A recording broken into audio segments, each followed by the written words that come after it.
नमस्कार दोस्तों, आप सभी का स्वागत है मेरे अपने YouTube channel micro study centre में। दोस्तों, मैं टारगेट कर रहा हूँ जेपीएससी सीडीपीओ 2024 के पीटी को, जो 10 जून को होने वाला है। और दोस्तों, इसके लिए मैंने झारखंड जीके का उड़ान बुक सीरीज स्टार्ट किया था। उसमें क्लास 3 तक मैंने आपको बताया था। क्लास 3 में मैंने नॉर्थ छोटा नागपुर के 3 डिस्ट्रिक्ट का आपको डिस्क्रिप्शन दिया था। यहाँ अभी हम लोग उड़ान बुक सीरीज का ही नॉर्थ छोटा नागपुर चैप्टर में कोडरमा, धनबाद, गिरिडीह और बोकारो के बारे में जानकारी हासिल करेंगे। तो चलिए दोस्तों, आज का क्लास स्टार्ट करते हैं। क्लास ये 4 है और नॉर्थ छोटा नागपुर।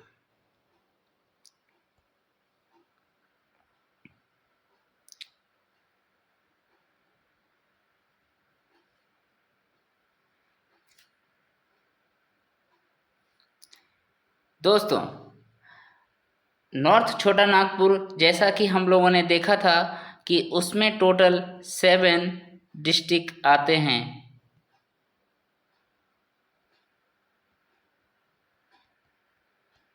इस 7 डिस्ट्रिक्ट्स में हम लोगों ने 3 डिस्ट्रिक्ट के बारे में जानकारी हासिल करी थी। उसमें पहला था हजारीबाग, है ना।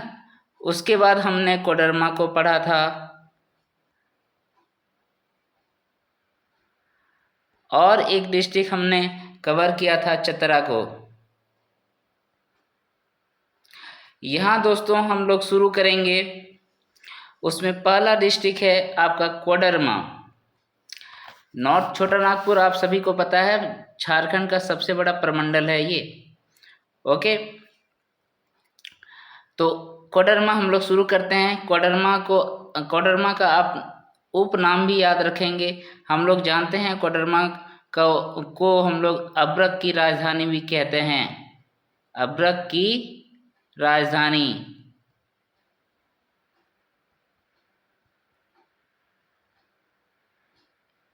यहाँ पर अब्रक का रूबी फॉर्म जो होता है वो भी यहाँ पर सबसे ज़्यादा पाया जाता है, ये भी आपको पता है दोस्तों।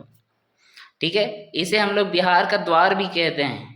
ठीक है, तो चलिए आगे हम लोग इसके क्वेश्चंस को देखते हैं और इसके सारे इससे रिलेटेड, इस डिस्ट्रिक्ट से रिलेटेड सभी जानकारियाँ हासिल करते हैं। सबसे पहले तो आप कोडरमा डिस्ट्रिक्ट का इस मैप को देखिए। इस मैप को देखने पर आपको पता चलेगा कि ये कोडरमा जो है वो बिहार के सीमावर्ती क्षेत्र का जिला है। इसमें झारखंड के 2 अन्य जिलों के साथ बाउंड्री शेयर किया है। सबसे पहला तो आपको पश्चिम भाग में गिरिडीह मिल जाएगा और आपको इसके दक्षिण में हजारीबाग मिलेगा। ठीक है दोस्तों, इसमें टोटल देखिए मानचित्र में आपको पता चल जाएगा कि इसमें टोटल कितने प्रखंड हैं। तो इसमें देखिए सबसे पहला प्रखंड यहाँ सतगावा मिलेगा आपको, डोमचांच, फिर कोडरमा अपने आप में एक प्रखंड है, और फिर आपको छिंदवाड़ा। उसके बाद फिर आपको क्या मिलेगा दोस्तों, ये देखिए जयनगर और एक मरकच्चो। ठीक है, तो चलिए इनके महत्वपूर्ण तथ्यों को हम लोग देखते हैं। अगर आप इसके गठन के बारे में बात करें तो इसका गठन 10 अप्रैल 1994 ईस्वी को हुआ था। इसका मुख्यालय दोस्तों कोडरमा ही है। इसका क्षेत्रफल 2540 वर्ग किलोमीटर है। कुल जनसंख्या यहाँ की लगभग कितना है, 7,16,259। ठीक है, ये कुल जनसंख्या है। ये सारे इन्फॉर्मेशन आपको मैं पहले से बता रहा हूँ कि 2011 के जनगणना के अनुसार हुआ है। ओके, ये आप सबसे इम्पोर्टेंट इसमें अगर पॉइंट याद रखना चाहते हैं तो आप ये याद रख सकते हैं कि 10 की जनसंख्या वृद्धि दर जो है कोडरमा में सबसे ज़्यादा है। यानी कि 2001 से लेके 2011 तक, 2001 से 2011 तक अगर कहा जाए कि किस जिले में सर्वाधिक पॉपुलेशन में वृद्धि हुई थी तो आप बताएंगे आंसर कोडरमा। यहाँ पर अगर परसेंटेज में देखें तो कुल पॉपुलेशन का, यानी कि कोडरमा की कुल पॉपुलेशन का 43.42% यहाँ की पॉपुलेशन 10 सालों में बढ़ी है। इसका अगर जनसंख्या घनत्व के बारे में बात करें तो 280 व्यक्ति प्रति वर्ग किलोमीटर क्षेत्र में रहते हैं। यहाँ का लिंगानुपात जो है 953 महिलाएं प्रति 1000 पुरुषों में है। शिशु लिंगानुपात की बात करें तो ये 949 मिलेंगे आपको। यहाँ की साक्षरता दर 66.84% है। यानी अगर आप देखते हैं तो झारखंड का जो कुल साक्षरता दर है वो भी इसी के आसपास है। ठीक है, यहाँ केवल एक ही अनुमंडल है और वो है एक, और उसका नाम है कोडरमा। दोस्तों हम लोग जानते हैं टोटल झारखंड में 45 अनुमंडल हैं, तो उसमें से आपने देखा बहुत सारे जिलों में एक एक अनुमंडल ही है। यहाँ प्रखंड की बात करें तो प्रखंड यहाँ आपको टोटल 6 प्रखंड मिलेंगे, जो आपको मैंने मानचित्र में दिखाया। कोडरमा, सतगावा, डोमचांच, मरकच्चो, छिंदवाड़ा और जयनगर। ठीक है दोस्तों, अगर आप इसके विधानसभा क्षेत्र की बात करें तो यहाँ पर विधानसभा क्षेत्र केवल एक ही है और उसका नाम कोडरमा है। इस जिले से एकमात्र राजमार्ग जो गुजरती है उसका नाम है NH-31। ओके, नेक्स्ट इसके बारे में जानकारी हम लोग लेते हैं। तो इसमें हम लोग देखेंगे कि इसमें प्रमुख नदियां क्या क्या है। तो प्रमुख नदियां यहाँ जो बहती है वो ब्राकर है, सकरी है और बसवती है। ठीक है दोस्तों, तो यहाँ का प्रमुख खनिज जो है वो अब्रक, चूना और क्वार्ट्ज है। तो अब्रक, मैंने कहा ना कि इसको अब्रक की राजधानी भी कहा जाता है, तो ये सबसे इम्पोर्टेंट यहाँ का जो खनिज है वो यही अब्रक ही है। यहाँ के प्रमुख पर्यटक स्थल की बात करें तो आपको पता है ब्राकर नदी में तेलैया डैम है, यहाँ पर गौतम बुद्ध अभ्यारण्य है, उसके बाद कोडरमा अभ्यारण्य है, और यहाँ पर सतगावा एक जगह है जो पुरातन स्थल है। ठीक है, तो ये तेलैया डैम आपको मैंने बता दिया, ये ब्राकर नदी पे है। गौतम बुद्ध अभ्यारण्य की स्थापना कब हुई थी, कोडरमा अभ्यारण्य की स्थापना कब हुई थी, ये सारी बातें आपको याद करनी है। तो अगर आप देखेंगे तो आपको पता चलेगा कि इन सब का जो है कोडरमा और गौतम बुद्ध, ठीक है ना, ये सब 1976 में बनाए गए थे। राइट, अब यहाँ पर देखते हैं इनके अन्य महत्वपूर्ण तथ्यों को। तो उसमें आपको पता चलेगा कि न्यूनतम अनुसूचित जनजाति मतलब एसटी का बात कर रहे हैं हम लोग। तो एसटी यहाँ सबसे कम है, सबसे कम एसटी का बात करें तो कौन सा जिला में है, तो वो कोडरमा में है। यहाँ पर अनुसूचित जनजाति का प्रतिशत भी सबसे कम है, यानी कि प्रतिशत के हिसाब से बता दें या फिर कुल पॉपुलेशन के हिसाब से बता दें तो एसटी यहाँ पर सबसे कम है कोडरमा में। ठीक है, और एक जानकारी मैंने पहले भी दे रखी है कि सर्वाधिक जनसंख्या वृद्धि दर जो है अगर 2011 के जनगणना के अनुसार पूछा जाए तो वो कौन सा जिला है दोस्तों, तो कोडरमा है। ठीक है, और अन्य विवरण में अगर देखा जाए तो हमने ये पॉइंट देख रखा है कि इस जिले को क्या कहते हैं, अब्रक राजधानी कहते हैं। तो आपको यहाँ पर कोडरमा के बारे में एक मोटी जानकारी मिल गई, और यहाँ से पूछे जाने वाले 4-5 क्वेश्चनों को आपने देख लिया। उसमें सबसे इम्पोर्टेंट पॉइंट्स क्या क्या थे, इसका गठन, ठीक है, गठन के बारे में आपको जानना था कि इनका गठन, इस जिले का गठन जो है 1994 में हुई थी, 1994 में हुई थी। उसके बाद आपने देखा कि इसको जो है अब्रक की राजधानी भी कहते हैं, अब्रक की राजधानी भी कहते हैं। तीसरा पॉइंट हमने क्या देखा, यहाँ पर जो एसटी कैंडिडेट है वो अगर आप परसेंटेज के हिसाब से देखें या कुल जनसंख्या की दृष्टिकोण से देखें, है ना, कुल जनसंख्या की दृष्टि से देखें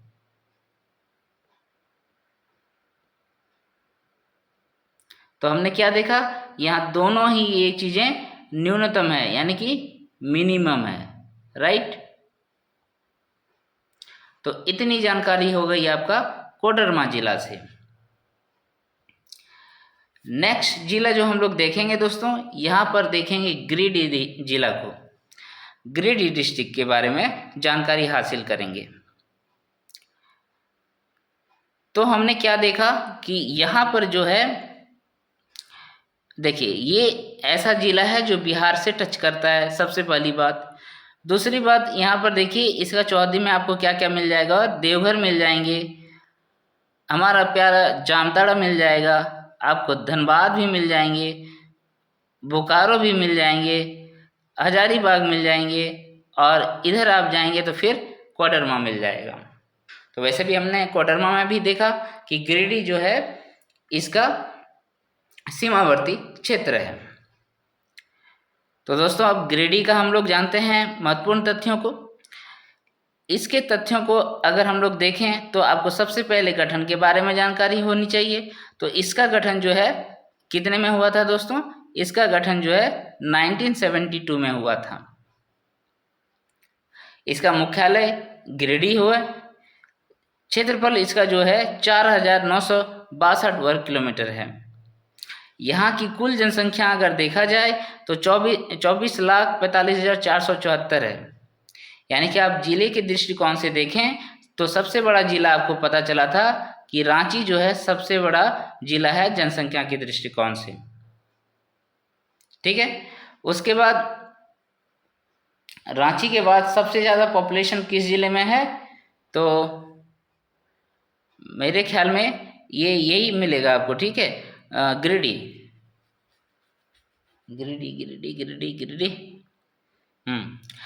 चलिए ठीक है। तो सबसे ज़्यादा पॉपुलेशन जो है रांची में है। उसके बाद हम लोग थोड़ा सा इसको बाद में देखेंगे, क्लियर करेंगे, ठीक है दोस्तों। अभी गिरिडीह में लेकिन ये भी पोजीशन रखता है, दूसरा या तीसरा देखना पड़ेगा। यहाँ पर 10 की जनसंख्या वृद्धि जो है ये 28.41% है। अब इसका जनसंख्या घनत्व का बात करें तो 493% स्क्वायर किलोमीटर में रहता है। लिंगानुपात यहाँ पर 944 मिलेंगे आपको। शिशु लिंगानुपात 942 व्यक्ति शिशु बालिका प्रति 1000 बालकों में। साक्षरता दर जो है यहाँ कम है दोस्तों, 63.14%। यहाँ अनुमंडलों की संख्या 4 है, गिरिडीह, बगोदर, सरिया, डुमरी, खोरी, महुआ। एक हो गया गिरिडीह, बगोदर, सरिया, डुमरी और खोरी महुआ। खोरी महुआ ये एक साथ है दोस्तों, ठीक है। ये 4 अनुमंडल आपको गिरिडीह डिस्ट्रिक्ट में मिल जाएंगे। यहाँ प्रखंडों की संख्या देखें तो सबसे ज़्यादा है 13 प्रखंड। हमने प्रखंडों की संख्या सबसे ज़्यादा कहाँ पर बताया था दोस्तों, तो मैंने बताया था कि पलामू में टोटल 21 प्रखंड हैं जो कि सबसे ज़्यादा है। उसके बाद आप गढ़वा चले जाएंगे तो गढ़वा में आपको कितने मिलेंगे, 20 प्रखंड मिलेंगे। फिर रांची आ जाइए तो रांची में आपको कितने मिलेंगे, तो 18 प्रखंडों की संख्या वहाँ पर आपको मिल जाएगा, ठीक। आगे देखते हैं दोस्तों। यहाँ पर टोटल विधानसभा क्षेत्रों की बात करें तो टोटल 6 विधानसभा क्षेत्र है। उसमें एक गिरिडीह मिलेगा, बगोदर मिलेगा, डुमरी मिलेगा, धनबाद मिलेगा, जमुआ मिलेगा और गांडे मिलेगा। अभी गिरिडीह इसलिए फेमस हो गया क्योंकि आपने देखा कि जयराम महतो, ठीक है ना, जयराम महतो, गिरिडीह जयराम महतो, यहाँ से उन्होंने, जयराम महतो ने क्या किया है, सांसद बनने हेतु, ठीक है ना, चुनाव में यानी कि खड़ा हुआ है, ठीक है, गिरिडीह से, ठीक। इसके अब हम लोग बात कर लेते हैं प्रमुख नदियों की। तो प्रमुख नदियों में आप देखेंगे कि इस डिस्ट्रिक्ट से दामोदर भी जाता है, बराकर भी जाता है, सकरी भी जाता है। आपको पता है कि बराकर जो है इसी का सहायक नदी है, दामोदर का ही। और दामोदर का मैंने उद्गम स्थल बताया था, वो बहुत इंपॉर्टेंट है, वो याद रख लीजिएगा। टोरी क्षेत्र लातेहार है ना, टोरी क्षेत्र लातेहार, ये ना चूल्हा पानी था, टोरी है ना क्षेत्र लातेहार। फिर बराकर हमने देखा था कि उत्तरी छोटा नागपुर का पठारी भाग यानी हजारीबाग से ये बराकर नदी निकलती थी। ठीक है, आगे हम लोग देखते हैं कि यहाँ पर जो प्रमुख खनिज है उन प्रमुख खनिजों में सबसे ज़्यादा जो यहाँ निकलता है वो देखिए अभ्रक भी है यहाँ पर। ठीक है, देखिए अभ्रक वैसे आपको कोडरमा से सटे हुए जिलों में मिलेंगे। एक तो कोडरमा हो गया, दूसरा हजारीबाग हो गया, तीसरा गिरिडीह हो गया। ठीक है, गिरिडीह हो गया। तो इन तीनों जिलों में अभ्रक तो आपको मिलेंगे ही मिलेंगे। फिर यहाँ पर गिरिडीह में कोयला क्षेत्र भी है और क्वार्टजाइट की भी बहुत सारी मात्रा यहाँ पर पाई जाती है। अगर यहाँ के प्रमुख धंधों की बात कर लें, प्रमुख उद्योग के बारे में बात करें, प्रमुख उद्योग के बारे में बात करें तो Bharat mica industry prime limited जो है इसी जिले में है दोस्तों। ठीक है, प्रमुख उद्योग में Bharat mica industries prime limited जो है यहीं पर है।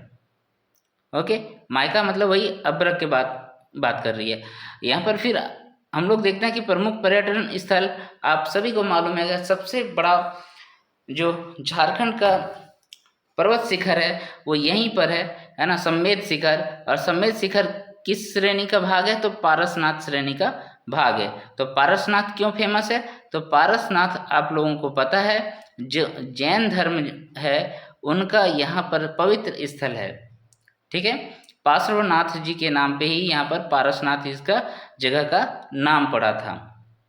ठीक है, और इसके बारे में हम लोग क्या जानकारी रख सकते हैं? यहाँ पर सबसे ज़्यादा झारखंड का जो सबसे बड़ा ऊंची चोटी है वो सम्मेद शिखर यहीं पर है। ओके, और हमने देखा था कि इसके सबसे नज़दीक जगह जो था, जो कि जेपीएससी में पीटी में पूछा था, वो मधुबन है। ओके, चलिए यहाँ पर फिर हम क्या देख सकते हैं कि यहाँ पर इस डिस्ट्रिक्ट में एक जलप्रपात है जिसका नाम है उसरी जलप्रपात।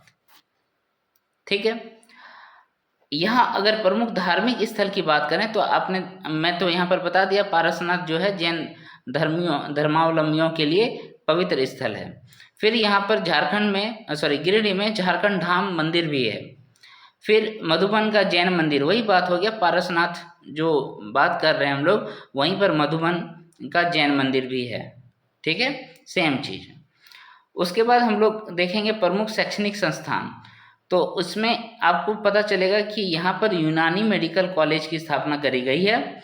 उसके बाद मुर्गी पालन हेतु शोध एवं विकास संस्थान भी यहाँ पर गिरिडीह में है। तो मुर्गी पालन शोध संस्थान और दूसरा यूनानी मेडिकल कॉलेज। ठीक है, तो अगर इसके अन्य महत्वपूर्ण तथ्यों की बात करें तो सबसे ज़्यादा अनुमंडल अगर आपसे पूछा जाए तो वह किस डिस्ट्रिक्ट में दोस्तों? तो गिरिडीह डिस्ट्रिक्ट में सबसे ज़्यादा अनुमंडल है और वो है 4। हमने अभी इसके ऊपर उनके नाम को भी देखा था। तो चलिए हम लोग इसके नेक्स्ट जिले को पढ़ते हैं। उस जिला का नाम है बोकारो, जहाँ पर बोकारो स्टील की स्थापना करी गई है, उसी का नाम है बोकारो जिला। तो बोकारो भी चारों तरफ से अगर हम लोग इसका चौहद्दी का बात कर लें तो देखिए एक तरफ से बोकारो जो है पश्चिम बंगाल के सीमा से लगती है, दूसरी तरफ आपको धनबाद मिल जाएगा, नॉर्थ में इधर गिरिडीह मिल जाएगा, आपको इधर हजारीबाग भी मिल जाएगा और इधर रामगढ़ मिल जाएगा। ठीक है, तो ये इसका चौहद्दी हो गया। आइए इस जिले का गठन का बात करें तो गठन में आपने देखा कि जो बोकारो है, बोकारो का गठन 1991 में की गई थी। बोकारो का गठन 1 अप्रैल 1991 में की गई थी। इसका मुख्यालय कहाँ है दोस्तों? बोकारो ही है। ठीक है, तो इसके पहले हमने फिर से देखिए गठन के बारे में फिर से और बार देख लेते हैं। सबसे पहले तो हमने बताया था कोडरमा का जो गठन था वो कब हुआ था? 1994 में हुआ था, 1994 में हुआ था, 10 अप्रैल 1994 में। फिर हमने गिरिडीह के बारे में देखा तो गिरिडीह का गठन जो है 1972 में हुआ था। ठीक है, तो ये बहुत पुराना जिला है गिरिडीह, 1972 में इसका गठन हो गया था। फिर हम अभी क्या पढ़ रहे हैं दोस्तों, हमने बोकारो पढ़ना शुरू किया है। तो बोकारो जिला का जो गठन है वो 1 अप्रैल 1991 को हुआ था, राइट। अन्य महत्वपूर्ण तथ्यों को अगर बोकारो के बारे में जानने का कोशिश करते हैं तो देखिए आपको पता चलेगा इसका मुख्यालय तो बोकारो ही है। उसके बाद इसका जो क्षेत्रफल है 2883 वर्ग किलोमीटर है। कुल जनसंख्या यहाँ पर भी 20 लाख के ऊपर है। 10 की जनसंख्या वृद्धि दर यहाँ थोड़ा सा कम है, 16.01% है। जनसंख्या घनत्व तो काफ़ी ज़्यादा है, 715। और आपको जनसंख्या घनत्व के बारे में मैंने बताया था कि सर्वाधिक जनसंख्या घनत्व जो है वो कहाँ पर है दोस्तों, धनबाद में है, ठीक है। धनबाद में सबसे ज़्यादा आपको जनसंख्या घनत्व मिल जाएगा। उसके बाद इधर ईद आप आएंगे तो बोकारो वगैरह में मिल जाएगा, ठीक है। फिर आपको लिंगानुपात जो है यहाँ पर 922 ही मिलता है आपको, बहुत ही कम है। शिशु लिंगानुपात भी देखिए यहाँ पर बहुत ही कम है। नेक्स्ट अगर आप बात करें तो साक्षरता दर, तो साक्षरता दर यहाँ पर सबसे यानी कि अधिक है थोड़ा, क्योंकि हमने देखा था रांची में साक्षरता दर जो है सबसे ज़्यादा है, ठीक है। उसके बाद आपको पश्चिमी सिंहभूम पूर्वी सिंहभूम मिल जाएगा। फिर आपको रांची क्या कहते हैं बोकारो मिल जाएगा, धनबाद मिल जाएगा। इन सब जगहों में जो है आपका साक्षरता दर ज़्यादा है। यहाँ का अगर अनुमंडल की बात करें तो अनुमंडल यहाँ पर 2 ही है, चास एवं बेरमो। चास एवं बेरमो जो है यहाँ का 2 अनुमंडल है। इनके इस जिले के प्रखंड के बारे में बात करें तो यहाँ टोटल 9 प्रखंड है, ठीक है। उसमें चास हो गया, बेरमो हो गया। देखिए चास मतलब ही बोकारो समझ लीजिए, ठीक है। ये सबसे ज़्यादा फेमस जगह जो है बोकारो का उसी है। फिर बेरमो हो गया, गोमिया का पटाखा का कारखाना आप जानते हैं यहीं पर है। चंदन क्यारी यहीं पर है। चंद्रपुरा जो थर्मल पावर प्लांट है वो भी यहीं पर है। नवाडी भी यहीं पर है। उसके बाद पेटरवार हो गया, जरीडीह हो गया, ये सब जगह जो है बोकारो में ही है दोस्तों। पेटरवार आपको पता है ना, अगर आप झारखंड में खोटा पढ़ेंगे तो यहाँ पर आपको मिल जाएगा BN ओहदार जी, है ना, पेटरवार से BN ओहदार, राइट। ये हो गई बात। अगर इसके विधानसभा क्षेत्र की बात करें तो यहाँ पर 4 विधानसभा क्षेत्र है, बोकारो, बेरमो, गोमियो और चंदन क्यारी। बोकारो, बेरमो, गोमियो और चंदन क्यारी, राइट। इस जिले से केवल और केवल एक ही राष्ट्रीय राजमार्ग NH-23 पास करती है। यहाँ का फिर से अगर प्रमुख नदियों के बारे में बात करें तो आपको यहाँ पर दामोदर और बोकारो जो है ये तो तुम्हारा बोकारो हो गया ना, तो बोकारो में बोकारो रिवर तो है, बराकर नहीं आती है। तो दामोदर हो गया, कोनार हो गया और खांजो हो गया। दामोदर, कोनार और खांजो, ये 3 नदियाँ आपको यहाँ पर मिलेंगी।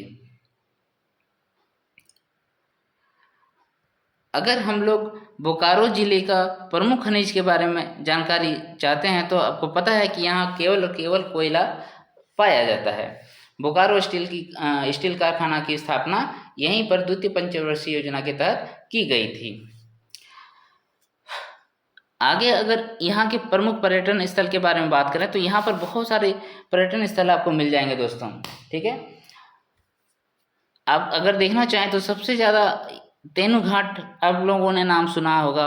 उसके बाद बोकारो थर्मल पावर प्लांट हो गया, उसको हम लोग BTPS बोलते हैं ना, BTPS बोलते हैं। उसके बाद आपको जवाहरलाल नेहरू जैविक उद्यान जो है वो भी आपको बोकारो में ही मिलेगा।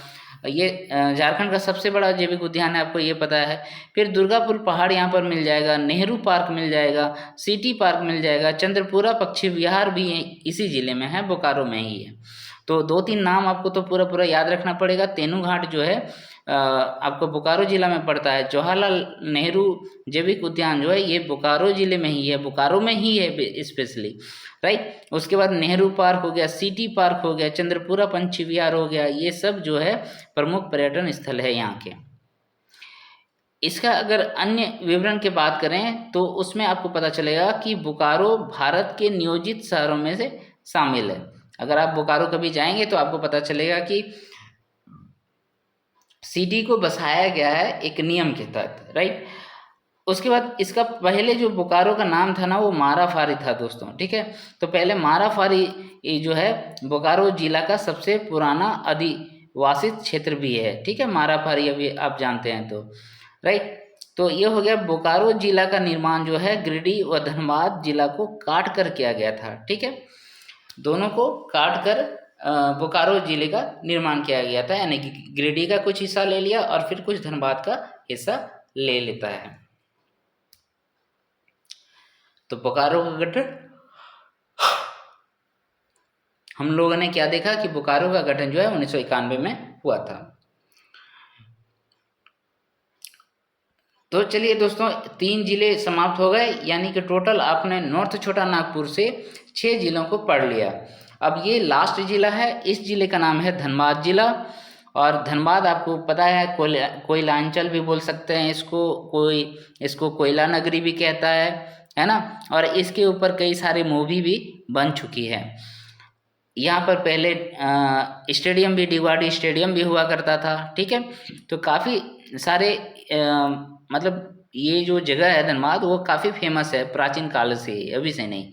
और अंग्रेजों के टाइम से ही यहाँ पर खनिजों का दबदबा रहा है, कोयला क्षेत्र रहा है। यहाँ का झरिया क्षेत्र आपको पता है, झरिया है ना। झरिया क्या है, इसके नीचे में आग लगी हुई है, ये कब पाताल लोक में पहुँच जाएगा पता नहीं, ठीक है। ये क्वेश्चन भी पूछता है कि कौन सा जगह में आग लगी हुई है, तो धरती के नीचे में। तो आपने क्या आंसर आपको करना है, आपको आंसर करना है झरिया।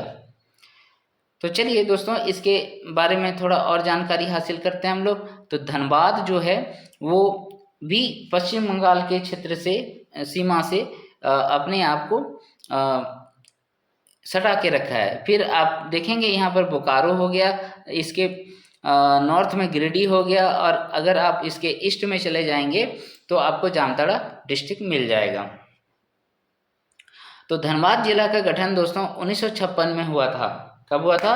1956 में धनबाद जिले का गठन हो चुका था। फिर आपने गिरिडीह के बारे में देखा, 1971 में हो गया। फिर आपने 1991 में देखा बोकारो बन गया। फिर आपने 1994 में देखा था कोडरमा डिस्ट्रिक्ट को बनाया गया था। देखिए इसका जो मुख्यालय है ना वो तो धनबाद ही है, मतलब जो जिला है यहाँ पर वही नाम हो रहा है। आपने ये देखा मुख्यालय में कुछ कुछ जिले ही हैं जिसका मुख्यालय जो है उस जिले के नाम पे नहीं है। जैसे आप अगर वेस्ट सिंहभूम आएंगे, पश्चिमी सिंहभूम आएंगे, तो इसका जो हेड क्वार्टर वो चाईबासा है।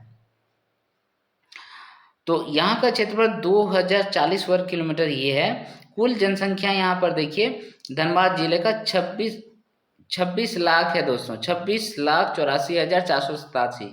ये 2011 जनसंख्या के अनुसार है, ये आपको मैंने पहले ही बता रखा है। तो अगर आपने अभी तक ध्यान दिया होगा तो सबसे ज़्यादा जो पॉपुलेशन है वो रांची में है, उसके बाद आपको धनबाद दिखा, उसके बाद आपको गिरिडीह देखा, ठीक है। ये तीन ही याद रखिएगा तो सारे क्वेश्चंस बन जाएंगे। नेक्स्ट, गिरिडीह में जो दशकीय जनसंख्या वृद्धि दर है दोस्तों वो 11.99%, सॉरी ये धनबाद का है। दशकीय जनसंख्या वृद्धि दर 11.99% है। यहाँ का जनसंख्या घनत्व मैं तब से बोल रहा हूँ कि ये सबसे ज़्यादा जनसंख्या घनत्व रखता है, और ये कितना है 1316 व्यक्ति प्रति वर्ग किलोमीटर क्षेत्र में रहता है। यहाँ का लिंगानुपात आप देखेंगे तो ये भी बहुत कम है, 909 है मात्र। शिशु लिंगानुपात भी बहुत कम है, 916 है। यहाँ का साक्षरता दर का बात करें तो साक्षरता दर जो है 74.52% है, यानी कि आप रांची देखेंगे सबसे ज़्यादा परसेंटेज में तो रखता है, उसके बाद ये भी डिस्ट्रिक्ट पीछे नहीं है। धनबाद में भी साक्षरता दर बहुत अच्छा है। यहाँ पर भी अनुमंडल की संख्या जो है केवल और केवल एक है, जिसका नाम धनबाद है। हमने देखा कि सबसे ज़्यादा अनुमंडलों की संख्या कहाँ पर है, तो गिरिडीह में है। अगर आप यहाँ के प्रखंड के बात करेंगे, प्रखंड इस डिस्ट्रिक्ट में कितने हैं, तो वो 10 मिलेंगे आपको। ये रहा उसका नाम, ये सब आप यहाँ से आराम से देख लेंगे। देखिए इसमें जो है ना उसमें क्या क्या फेमस है। देखिए एक निरसा हो गया है ना, यहाँ बागमारा मिल गया, टूंडी मिल गया आपको, पूर्वी टूंडी, गोविंदपुर, तोप चांची। तो तोप चांची आपको पता है ना, यहाँ पर भी क्या है एक अभ्यारण्य है, ठीक है ना, तोप चांची अभ्यारण्य। फिर बलियापुर हो गया, कलियासोल हो गया, एगारकुंड हो गया, ये सब इसका क्या हो गया, प्रखंड हो गया।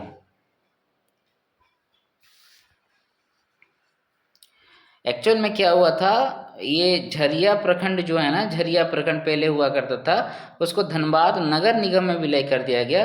तो पहले 11 प्रखंड हुआ करता था, इसलिए अब 10 प्रखंड हो गया।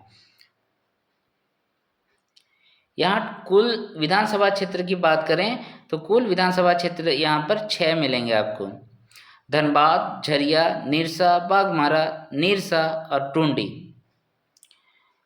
ठीक है, यहाँ पर कई सारे राष्ट्रीय राजमार्ग जो हैं गुजरते हैं। ये देखिए NH6, NH23, NH32 and NH419।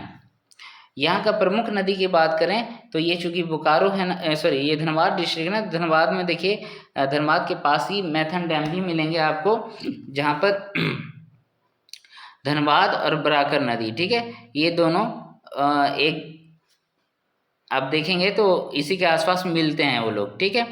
उसके बाद फिर यहाँ पर गोबाई नदी भी है, राइट। अब यहाँ के प्रमुख खनिजों का बात करें अगर धनबाद जिले का, तो आपको यहाँ कोयला मिल जाएगा, क्वार्ट्ज मिल जाएगा, फेल्सपार मिल जाएगा, फायर क्ले मिल जाएगा और थोरियम मिल जाएगा, ठीक है। तो यहाँ सबसे ज़्यादा जो मिलता है वो क्या मिलता है दोस्तों, कोयला मिलता है। आपको यहाँ पता है कि अगर वॉल्यूम की दृष्टिकोण से देखा जाए तो सबसे बड़ा जो कोयला क्षेत्र है वो क्या है, झरिया है। फिर अब यहाँ पर देखेंगे प्रमुख उद्योग, इससे रिलेटेड एक क्वेश्चन भी आया था JPCPT में, वहाँ पर कर्णपुरा एक्चुअल में उत्पादन की दृष्टि से हो जाएगा, क्योंकि वहाँ उत्तरी कर्णपुरा, दक्षिणी कर्णपुरा दोनों मिला के सबसे ज़्यादा उत्पादन कोयला का कर रहा है। यहाँ का उद्योग धंधे के बारे में बात करें तो उद्योग धंधा यहाँ पर क्या हो सकता है, यहाँ पर उद्योग धंधा जो खनिज से रिलेटेड ज़्यादा है माइनिंग क्षेत्र है ये। तो इसमें देखिए आपको रसायन उद्योग भी यहाँ पर सिंदरी में है। आपको पता है खादी एवं रसायन उद्योग जो है वो कहाँ पर है, सिंदरी में है, सबसे पहले यहीं खोला गया था। उसके बाद यहाँ रिलायंस भी है। उसके बाद fire bricks and batteries company भी है। चिरकुंडा जो है यहाँ से 25 वर्ग किलोमीटर के दायरे में है, जहाँ पर 250 उद्योग स्थापित है। समझ गए ना। सबसे ज़्यादा घनत्व जो है किसका, उद्योग धंधों का कहाँ पर है, तो चिरकुंडा में है। चिरकुंडा धनबाद से कितना दूरी पर है, 25 वर्ग किलोमीटर की दूरी पर है, और 25 वर्ग किलोमीटर के ही दायरे में जो है 250 उद्योग धंधे वहाँ पर लगाए जा चुके हैं। फिर नेक्स्ट बात करें तो बिहार फायर ब्रिक्स जो होता है, बिहार फायर ब्रिक्स ये मुगमा में है। शालीमार तार प्रोडक्ट ये झरिया में है। धनबाद इंजीनियरिंग वर्क्स कुमारधुबी में है। धनबाद इंजीनियरिंग वर्क्स कहाँ पर, ये कुमारधुबी में है। फिर हिंदुस्तान स्टील लिमिटेड ये BCCL का बात कर रहा है। हिंदुस्तान स्टील लिमिटेड अलग है और BCCL अलग है, ठीक है। BCCL Bharat Coking Coal India Limited है ना, ये BCCL हो गया। यहाँ का प्रमुख पर्यटन स्थल के बारे में बात करें तो प्रमुख पर्यटन स्थल जो है आपको यहाँ बहुत सारे मिलेंगे। सबसे पहले तो मैथन डैम हो गया, उसके बाद पंचेत डैम हो गया, तोपचांची झील हो गया, तेतुलिया गर्म जलकुंड भी इसी जिले में है धनबाद में। आपको पंचकोट का किला भी मिल जाएगा, झरियागढ़ का भी किला मिल जाएगा आपको, झरियागढ़ का महल जो है वो भी यहाँ पर मिल जाएगा। मैथन डैम, पंचेत डैम, तोपचांची झील, तेतुलिया गर्म जलकुंड। मैथन डैम आपको पता है कि बराकर नदी में है, पंचेत डैम जो है दामोदर नदी में है, तोपचांची झील उसी के बीच में है ना।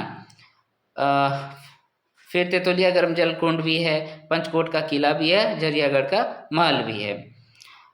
अब यहाँ पर अगर इस जिले का शैक्षणिक संस्थानों के बारे में बात नहीं करें तो फिर क्या हो जाएगा, बहुत सारी जानकारियाँ रह जाएगी, क्योंकि यहाँ पर अंग्रेजों के टाइम से ही बहुत सारे कॉलेजों की स्थापना कर दी गई थी।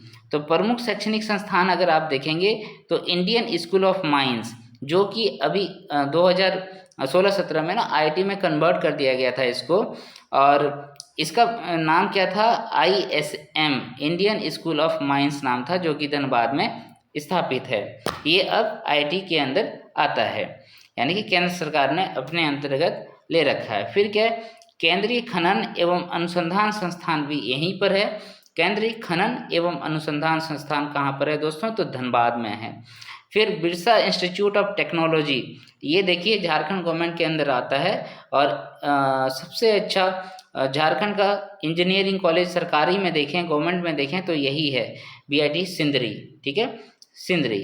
धनबाद लॉ कॉलेज भी यहाँ पर है, यानी एक लॉ कॉलेज भी धनबाद में स्थापित है।